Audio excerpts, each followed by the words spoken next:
Hi friends, ಗೂಗಲಲ್ಲಿ search ಮಾಡಿರುವಂಥ ಎಲ್ಲ ಹಿಸ್ಟ್ರಿಯನ್ನು ಒಂದೇ ಸಲ ಡಿಲೀಟ್ ಮಾಡೋದು ಹೇಗೆ, ರಿಮೂವ್ ಮಾಡೋದು ಹೇಗೆ ಅನ್ನೋದನ್ನು ಈ ವಿಡಿಯೋದಲ್ಲಿ ತಿಳಿಸ್ಕೊಡ್ತೀನಿ. ನೀವು ನೋಡ್ತಾ ಇರೋದು ಬದ್ರಿನಾಯಕ್ ಯೂಟ್ಯೂಬ್ ಚಾನಲ್. ನಾನು ನೆಕ್ಸ್ಟ್ ಅಪ್ಲೋಡ್ ಮಾಡುವ ವಿಡಿಯೋವನ್ನು ಕೂಡ ನೀವು ನೋಡಬೇಕು ಅಂತಂದರೆ ಚಾನಲನ್ನು ಸಬ್ಸ್ಕ್ರೈಬ್ ಮಾಡ್ಕೊಳ್ಳಿ. ಈಗ ಮೊದಲು ಗೂಗಲನ್ನು ಓಪನ್ ಮಾಡ್ಕೊಳ್ಳಿ. ಓಪನ್ ಮಾಡ್ಕೊಂಡಾಗ ನಿಮಗೆ ಈ ರೀತಿ ಇಂಟರ್ಫೇಸ್ ಬರುತ್ತೆ. ಇಲ್ಲಿ ರೈಟ್ ಸೈಡಲ್ಲಿ ಮೇಲ್ಗಡೆ ನಿಮ್ಮ ಲೋಗೋ ಇರುತ್ತೆ. ಈಗ ಮೇಲ್ಗಡೆ ನನ್ನ ಲೋಗೋ ಕಾಣಿಸ್ತಾ ಇದೆ ನೋಡಿ, ಅದ್ರ ಮೇಲ್ಗಡೆ ವೃತ್ತಾಕಾರ ಆಗಿರುತ್ತೈತೆ, ಅದ್ರ ಮೇಲ್ಗಡೆ ಕ್ಲಿಕ್ ಮಾಡಿ. ಅದ್ರ ಮೇಲ್ಗಡೆ ಕ್ಲಿಕ್ ಮಾಡಿದಾಗ ಈ ರೀತಿ ಇಂಟರ್ಫೇಸ್ ಬರುತ್ತೆ. ಮೇಲ್ಗಡೆ ನಿಮ್ಮ ಇಮೇಲ್ ಕಾಣಿಸ್ತಾ ಇರುತ್ತೆ. ನೀವು ಯಾವ ಇಮೇಲ್ನ ಹಿಸ್ಟ್ರಿಯನ್ನು ಡಿಲೀಟ್ ಮಾಡಬೇಕು ಅಂತ ಇದ್ದೀರಾ ಆ ಇಮೇಲನ್ನು ಸೆಲೆಕ್ಟ್ ಮಾಡ್ಕೊಳ್ಳಿ ಆಯಿತಾ. ಇಲ್ಲಿ ಸ್ವಿಚ್ ಅಕೌಂಟ್ ಮೇಲ್ಗಡೆ ಕ್ಲಿಕ್ ಮಾಡಿ ಸ್ವಿಚ್ ಮಾಡ್ಕೊಳ್ಬೋದು. ನಂತರ ಏನು ಮಾಡಬೇಕು ಅಂತಂದರೆ ಇಲ್ಲಿ ಕೆಳಗಡೆ ನೋಡಿ ಸರ್ಚ್ ಹಿಸ್ಟ್ರಿ ಅಂತ ಇದೆ, ಅದ್ರ ಮೇಲ್ಗಡೆ ಕ್ಲಿಕ್ ಮಾಡಿ. ಅದ್ರ ಮೇಲ್ಗಡೆ ಕ್ಲಿಕ್ ಮಾಡಿದಾಗ ನಿಮಗೆ ಸ್ವಲ್ಪ ಲೋಡ್ ಆಗಿ ಈ ರೀತಿ ಇಂಟರ್ಫೇಸ್ ಬರುತ್ತೆ. ಇಲ್ಲಿ ಸರ್ಚ್ ಸರ್ವಿಸ್ ಹಿಸ್ಟ್ರಿ ಅಂತ ಇದೆ ನೋಡಿ. ಇಲ್ಲಿ ಯಾವ ಆ್ಯಪ್ ಹಿಸ್ಟ್ರಿ ಇಲ್ಲೇ ಇರುತ್ತೆ ಅದೆಲ್ಲ ಕೂಡ ಇಲ್ಲಿ ಫೋಟೋಸನ್ನು ಕೊಟ್ಟಿದ್ದಾರೆ. ಕೆಳಗಡೆ ಬನ್ನಿ. ಕೆಳಗಡೆ ಬಂದಾಗ ಇಲ್ಲಿ ಟುಡೇ ಅಂತ ಇದೆ, ಹಾಗೆ ಇಲ್ಲಿ ನೋಟಿಫಿಕೇಷನ್ಸ್ ಅವೆಲ್ಲ ಕೂಡ ಇದ್ದಾವೆ. ಎಸ್ಟರ್ಡೇ ಅಂತ ಇದೆ, ಇಲ್ಲಿ ಸರ್ಚ್ ಮಾಡಿರೋದೆಲ್ಲ ಕೂಡ ಕಾಣಿಸುತ್ತೆ ಆಯಿತಾ ಕೆಳಗೆ ಹೋದಾಗೆ.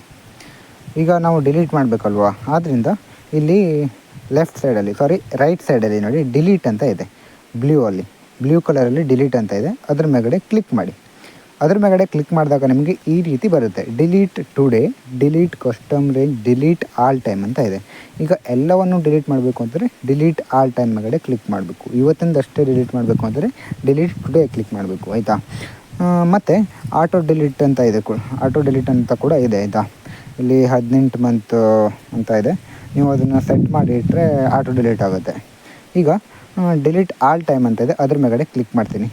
ನಾನು ಈಗ ಎಲ್ಲವನ್ನು ಕೂಡ ಡಿಲೀಟ್ ಮಾಡ್ತಾಯಿದ್ದೀನಿ. ಅದ್ರ ಮೇಲ್ಗಡೆ ಕ್ಲಿಕ್ ಮಾಡಿದಾಗ ನಿಮಗೆ ಈ ರೀತಿ ಬರುತ್ತೆ, ಚೂಸ್ ಆ್ಯಕ್ಟಿವಿಟಿ ಟು ಡಿಲೀಟ್. ಈಗ Discover, image search, video search, ಈ 4 ಆ್ಯಪ್ನ ಹಿಸ್ಟ್ರಿನೂ ಡಿಲೀಟ್ ಆಗಬೇಕಾ ಬೇಡವಾ ಅಂತ ಕಾಣಿಸ್ತಾ ಇದ್ದಾರೆ. ಇಲ್ಲಿ ಇರುವಂಥ 4 ಆ್ಯಪ್ನ ಹಿಸ್ಟ್ರಿ ಡಿಲೀಟ್ ಆಗಬೇಕು ಅಂತಂದರೆ ಇಲ್ಲಿ ಆಲ್ರೆಡಿ ಅವರು ಸೆಲೆಕ್ಟ್ ಮಾಡಿಬಿಟ್ಟಿದ್ದಾರೆ ಆಯಿತಾ. ಇಲ್ಲಿ ಯಾವುದಾದ್ರೂ ಬೇಡ ಅಂತ ಇದ್ದರೆ ಯಾವ್ದು ಬೇಡ ಅದ್ರ ಮೇಲ್ಗಡೆ ಕ್ಲಿಕ್ ಮಾಡಿ. ಇಲ್ಲಿ ರೈಟ್ ಮಾರ್ಕ್ ಇರುತ್ತೆ ನೋಡಿ, ಅದ್ರ ಮೇಲ್ಗಡೆ ಕ್ಲಿಕ್ ಮಾಡಿದ್ರೆ ಬಾಕ್ಸಲ್ಲಿ ಖಾಲಿ ಆಗುತ್ತೆ, ರೈಟ್ ಮಾರ್ಕ್ ಹೋಗುತ್ತೆ ಆಯಿತಾ. ಆವಾಗ ಆ ಆ್ಯಪ್ನ ಸರ್ಚ್ ಹಿಸ್ಟ್ರಿ ಡಿಲೀಟ್ ಆಗೋದಿಲ್ಲ. ಎಲ್ಲದೂ ಕೂಡ ಡಿಲೀಟ್ ಆಗಬೇಕು ಅಂತಂದರೆ ಇಲ್ಲಿ ಸೆಲೆಕ್ಟ್ ಆಲ್ ಅಂತ ಇದೆ ನೋಡಿ, ಅದ್ರ ಮೇಲ್ಗಡೆ ಕ್ಲಿಕ್ ಮಾಡಿಬಿಟ್ರೆ ಎಲ್ಲ ಕೂಡ ಡಿಲೀಟ್ ಆಗುತ್ತೆ ಆಯಿತಾ. ಈಗ ನಾನು ಎಲ್ಲ ಆ್ಯಪನ್ನು ಸೆಲೆಕ್ಟ್ ಮಾಡ್ಕೊಂಡಿದ್ದೀನಿ.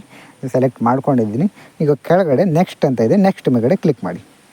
ನೆಕ್ಸ್ಟ್ ಮೇಲ್ಗಡೆ ಕ್ಲಿಕ್ ಮಾಡಿದಾಗ confirm that would you like to delete the following activities, delete now ಅಂತ ಇದೆ. ಹಾಗೆ ಇಲ್ಲಿ ಕೆಳಗಡೆ ಡಿಲೀಟ್ ಅಂತ ಇದೆ, ರೈಟ್ ಸೈಡಲ್ಲಿ ಕೆಳಗಡೆ ಡಿಲೀಟ್ ಅಂತ ಇದೆ. ಡಿಲೀಟ್ ಮೇಲ್ಗಡೆ ಕ್ಲಿಕ್ ಮಾಡಿ. ಡಿಲೀಟ್ ಮೇಲ್ಗಡೆ ಕ್ಲಿಕ್ ಮಾಡಿದಾಗ ಡಿಲೆಕ್ಷನ್ ಕಂಪ್ಲೀಟ್ ಅಂತ ಬರುತ್ತೆ.